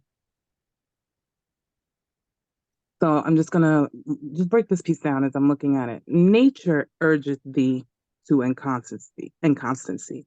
Oh man. So that part, nature, and then urgeth, right? So I'm looking at urge. Urge is like an impulse, a desire, a passion, but in the form of a verb that is used, it's telling you like nature is like literally pushing you, giving you that want, like almost compulsion. There's no compulsion in Islam, right? And Islam means peace. So in peace, there's no compulsion. But when you're not at peace, that concept of inconstancy, that compulsion is there even more so. So now it's telling you, therefore, guard thyself at all times against it. So now it takes not just noticing that you're inconstant, but guarding yourself. So those are two separate pieces, two separate important pieces. And then it continues and it goes into where you came from, right? Your parents. And so I looked at that particular concept. Those who gave thee a body furnished it with weakness. Furnished. I'm thinking about when you get a furnished apartment, a furnished room, a furnished anything, it usually has all the basics that you need. Maybe nothing in it too advanced, but just the basics. And so it's saying that your parents gave you the basics, right? And even if you think about it with relation to a vehicle that's a basic model, you know, you don't have the power seats, you don't have the power doors. You gotta make sure that you can crank in the back and pop the trunk yourself. You know, it's a basic model. Now it continues. I'm gonna go on to instruction number 6. Beware of irresolution in the intent of thy actions. Beware of instability in the execution. So shall thy triumph over two great failings of thy nature. That is one of my favorite instructions. I have a lot of instructions that are my favorite, but that's one of them. And I noted that that's page 51, and 5 and 1 is 6. And that's also instruction number 6. So the page and the first instruction on that page kind of coincide. And also the last instruction on that page is 24, and 2 and 4 is also 6. Right. And so just looking at that concept, I like to see the synchronicities and I look for the numbers as there's a number in the center of our Holy Quran. Now, what brought me here is dealing, I got up. I wouldn't believe I got up. I was ready up this morning, made it onto the 5 a.m. call. I was ready. Started by about 1 o'clock, making sure I had everything ready, knew what I was going to wear. And then, bam, right? You wake up happy. That's me. I get up and be all happy. By noon, I was on the rack, right? And the concept of the rack wasn't actually held up and grabbed up, but the concept of not being in that happy or firm state anymore, facing the things that are, of course, coming with life and with things that I've chosen to do. I have my stepfather who I help out a lot. Kind of I've taken over having to do a lot. And, having my brother in his life that I know right now is not doing the best thing with himself. And my mom's not around to handle and balance everything. And so I find myself having to step up and help more. Michaela, you have to be quiet a second. You have to be quiet a second. Can you hear me? Yes. Okay. So as I'm there and I'm assisting him, my brother called into mind doubt for him. So created a form of doubt. And he questioned the finances. And so I had to let him know that the finances that he had was used all toward his expenses. Now, because of certain business background, I just managed the finance a certain way. So I've had receipts and took all the screenshots, but I've been sending them to him. But the fact that the doubt even arrives, and the fact that I give and I share and I do everything willingly, I come out of my pocket so often, it not only disappointed me, but I think it hurt my feelings, right? Because I would never, I'm thinking to myself, this is not what my character would be like. And then I found myself allowing that to affect my day, right? Found myself allowing that to affect my will, right? That drive that I have to get up, to move.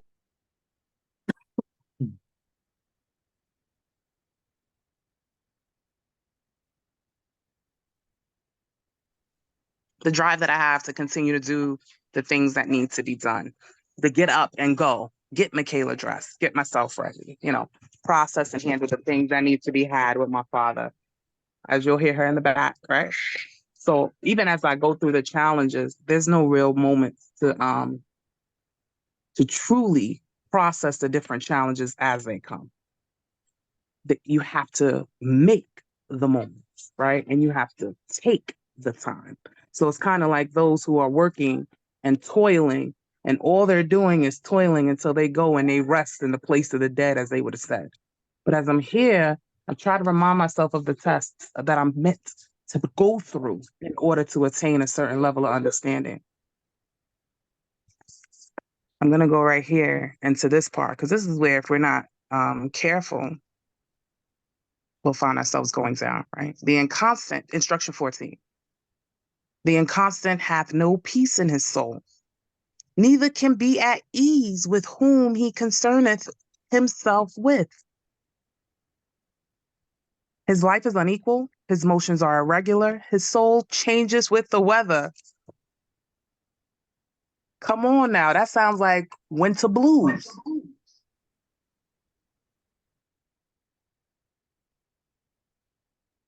That sounds like the concept of allowing yourself to be affected by the external elements, as opposed to allowing yourself to be aware of where you're going with those emotions, with those feelings, with those thoughts, no matter how valid they may be in the moment.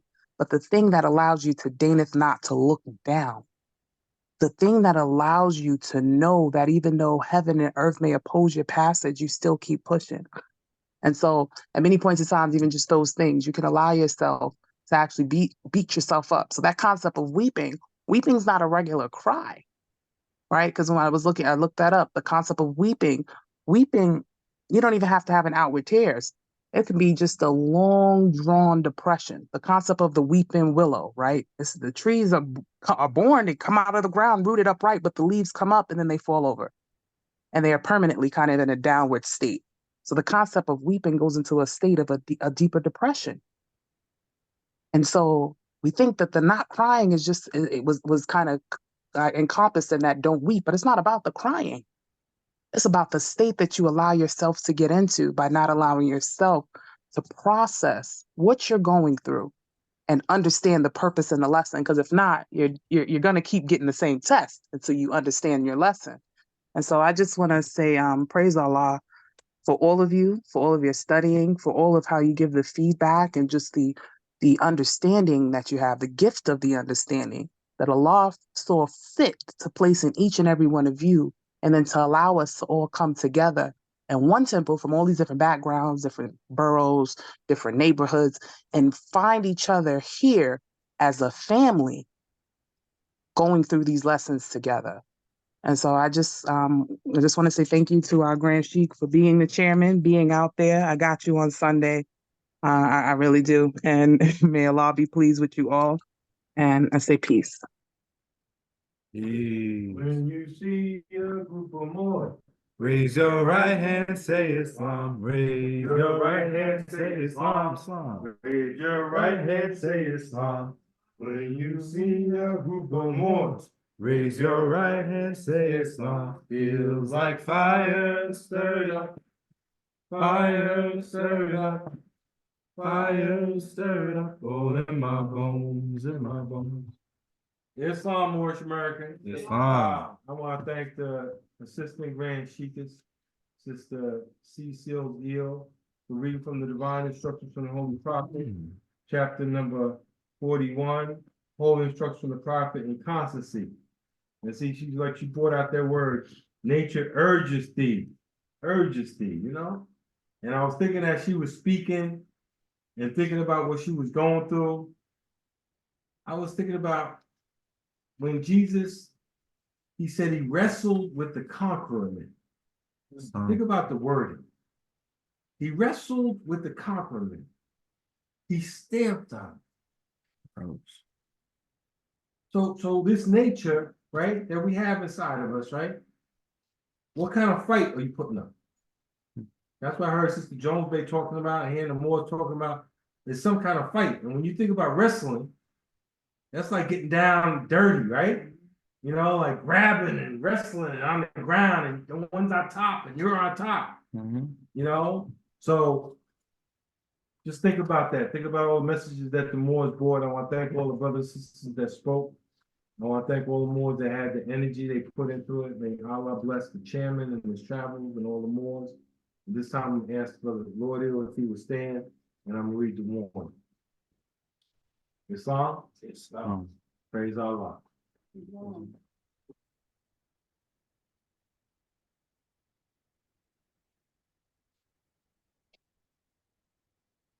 January 15, 1929, Prophet warned to all Muslims. Governor's ordered to read proclamation at each meeting. I hereby inform all members that they must end all radical agitating speeches while at work, in their homes, on the street. We are for peace and not destruction. Stop flashing your cards at Europeans and causes confusion. Remember, your card is for your salvation. Failure to obey these orders will be a severe consequence. We are for love, truth, peace, and freedom, and when these principles are violated, justice then must take its course. Any member or group of members who hold malicious feelings towards the temple or the prophet or violate the divine covenant of the Moorish movement will receive the reward from Allah for their unjust deeds.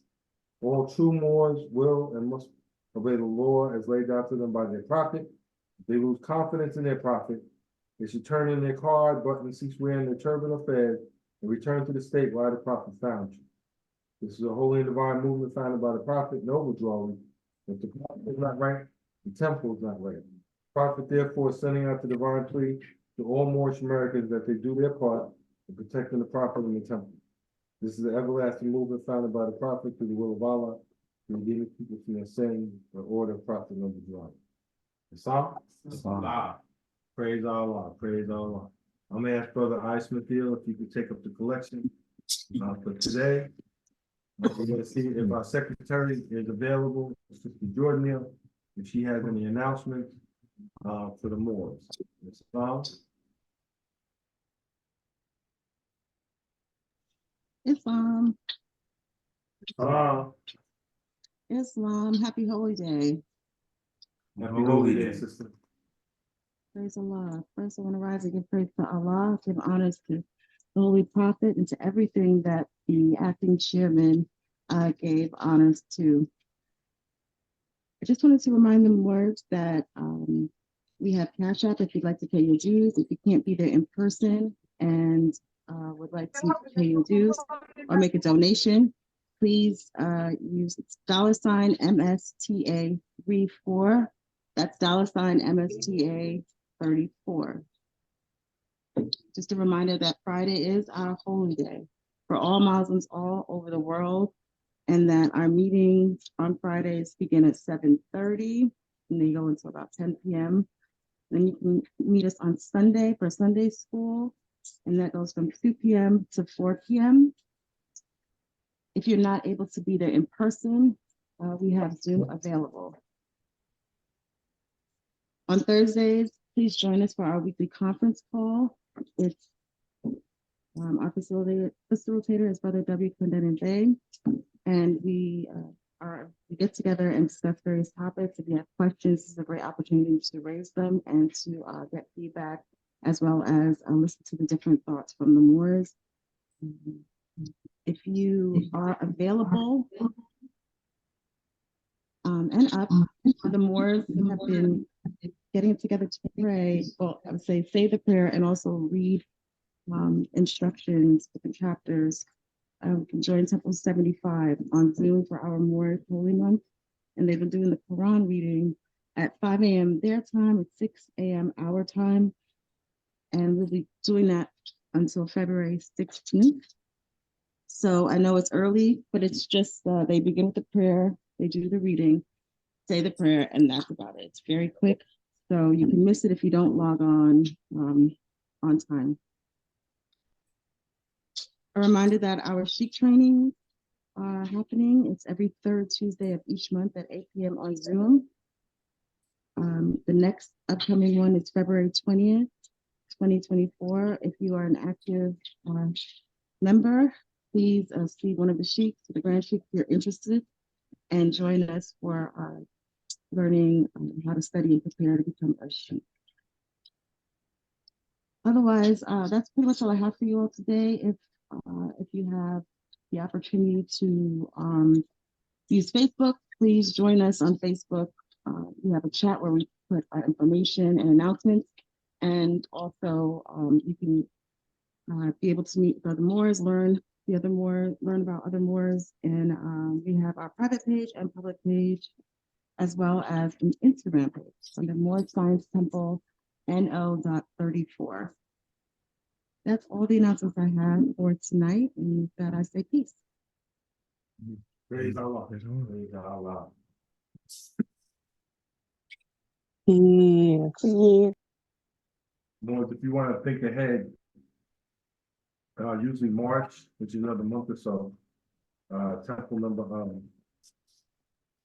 28 has the authority, has the Tag Day celebration. And I believe that which month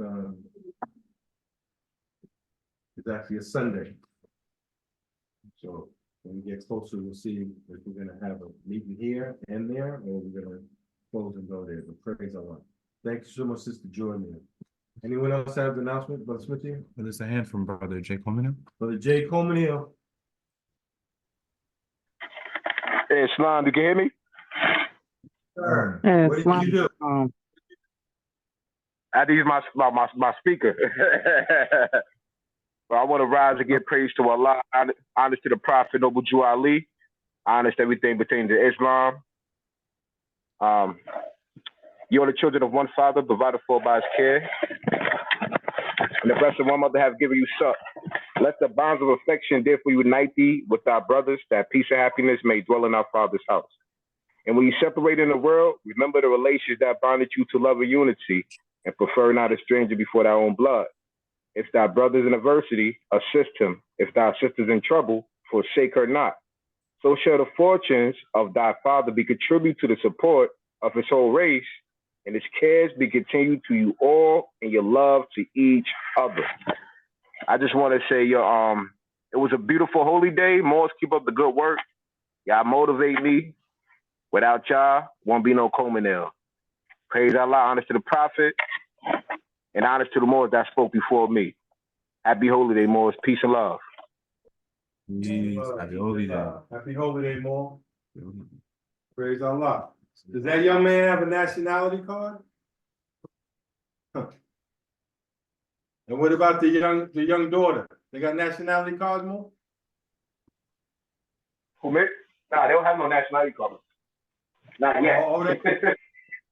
Not yet, but soon. All right. But they do got their L on. Praise Allah.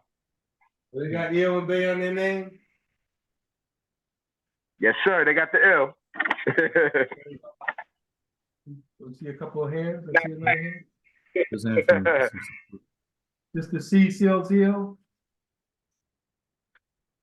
Islam. I was gonna say I know that brother and sister Jordanelle had gone under the weather before with the flu, and so just knowing flu season, right, just made me think. I just hope that everyone's doing well and just doing what they can to make sure that they're healthy, and that we just keep a healing thought out there, just in general, for the Moors and just for the nation, because there's so much going on, and so we just need to make sure we keep that positive thought.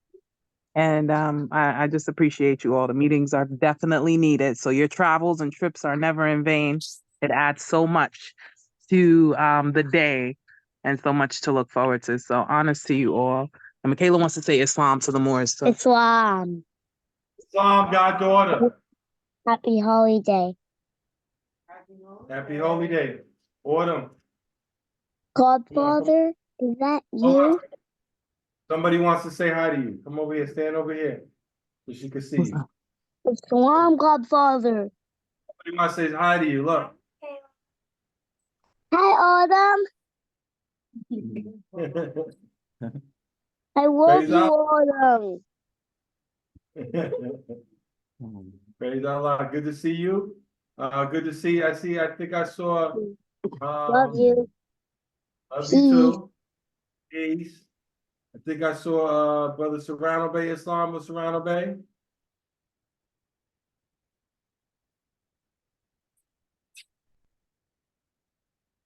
Islam. I think I saw Brother Spalding Bay. Islam, Brother Salamo Bay.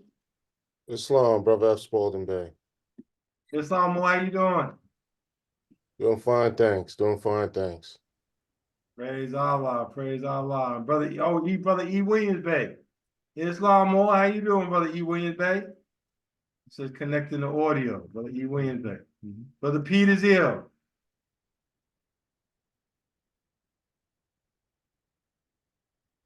Brother Salamo Bay, make sure the Moors is there. All right. Praise be to Islam, Allah. Muslims, Islam. Islam, Michaela, peace and love. Islam, Brother Davis Hill. Islam, Brother Brockenberry Bay, Sister Brass Bay. Islam. Islam. Laws. Praise Allah. Praise Allah. Praise Allah. Sunday is Super Bowl Quran class. Super Bowl Quran class. You gotta put your Super Bowl game. Sunday. Praise Allah. All right. All right. What number Super Bowl are we up to? What number is this? I don't know. I think it's 58. Sister, don't do me like that, man. 58. Someone could check me. Someone do a check on that. Super Bowl 58. Where's the They're sports Roman fans at? numerals too, right? Roman numerals or Moorish numerals. Excuse me. Don't let the Moors come get me.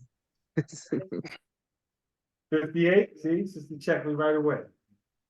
I was hoping my New York Jets would be there, Brother Lawyer, but that's not happening. They gave it up the first game of the year. You know what I mean?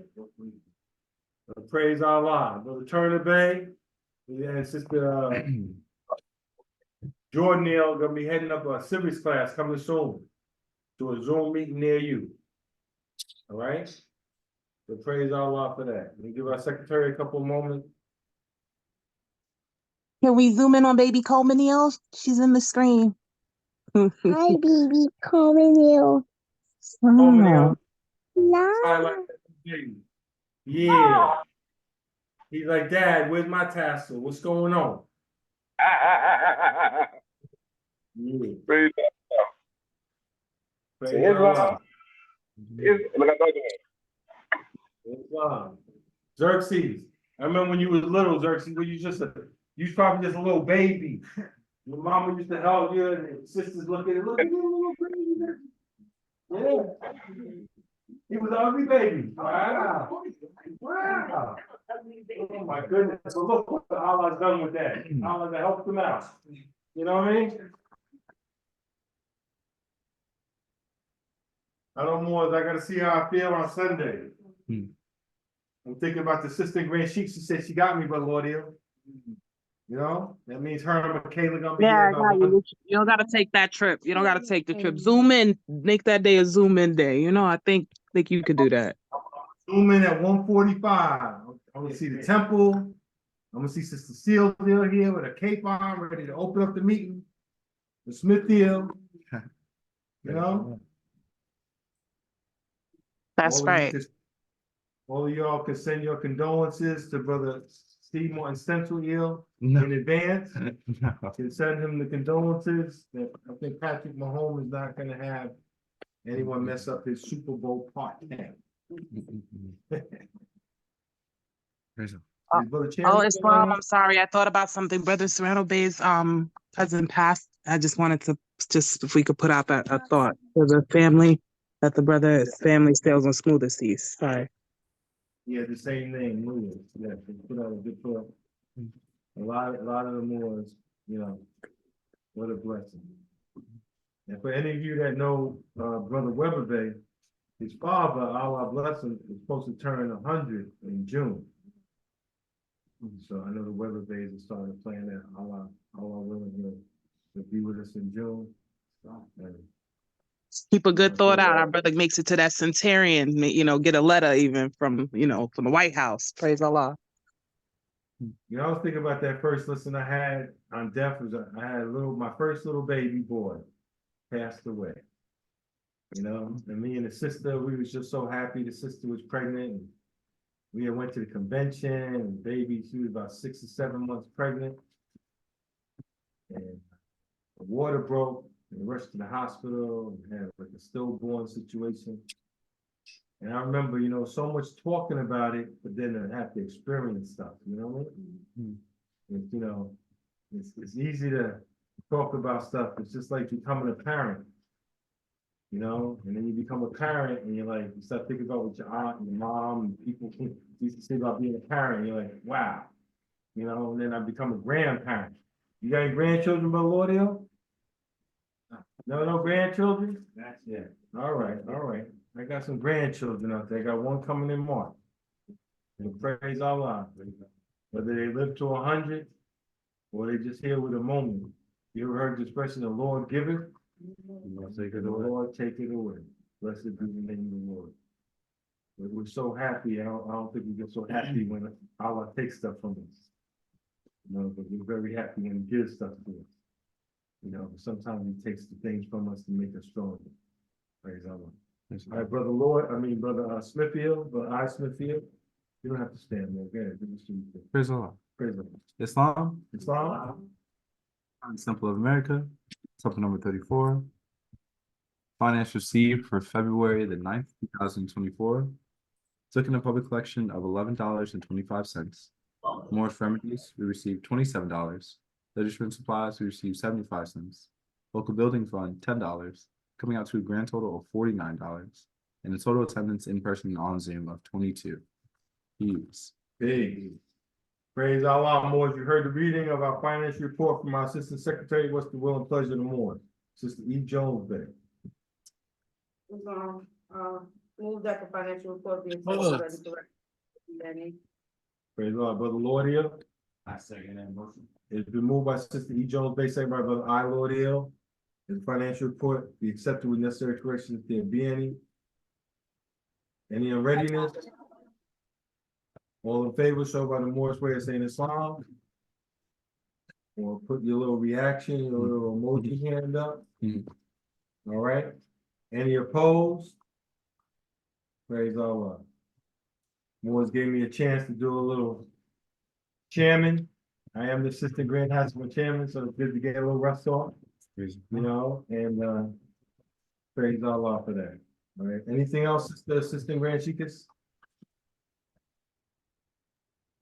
Oh, I thought of Brother Smithfield when traveling. I know you're traveling on Mass Trans. See if you can get the Citizens app. It sometimes gives you alerts in real time so that you can maybe divert it. It may not always help, but just a thought. And Allah bless you all as you make your commute and your travel. Peace. Peace. And since we're recording this, could you tell us again how you're going to be here on Sunday to hold down the temple? Let the record show. Let Brother All Night Ill call me out on it too. We got a mufti on the back door. I got Autumn in the audience. Xerxes is there. We got Sister Jones Bay. We got Trinity. I think they can hold me to it. We're gonna hold the Grand Sheik down. I'm gonna call Brother Night Ill because we want him to make it on time because we need his support also on Sunday. So I think we got this. We got this. All right. Praise Allah. Listen, Morris. There's a part in the Quran where the Prophet talks about how mines and gold and diamonds can't purchase back the moment that you lost. And that's what I mean about that Groundhog Day celebration and that demonstration. It's kind of like, you can't change the past, but today is the first day of the rest of our lives. Tomorrow, the succeeding one's a virtue. This is the lesson. Because what's going on to us, you don't even know how many years you've been coming down to this earth. Why not try to get it right this time? So at least get on the right path. Get the right demonstration, because all these tests, you might as well get used to tests coming. Because every victory over the test, you get added strength. And you don't know what the test is coming up next, but you're waiting for it. That's how you have your testimony. You can't have your testimony until you pass the test. You see what I'm saying? So keep all the testimonies coming in about your week, your life, your children, all the testimony about being a teenage brother in Brooklyn and New York City, because all of this is something that we're going through. And even though I know a lot of people are looking at the journey as far as the destination and can't wait to get to paradise, the actual blessing is the journey itself. Today is the blessing. So if you take away this present moment, you throw away all that you have. So let's think about those moments. And precious moments add up to a precious life. Praise be to God. All right. Xerxes, you up for leading us in prayer? All right, we're gonna be led in prayer by Brother Xerxes King Bay, Islam. Let's rise, face the east.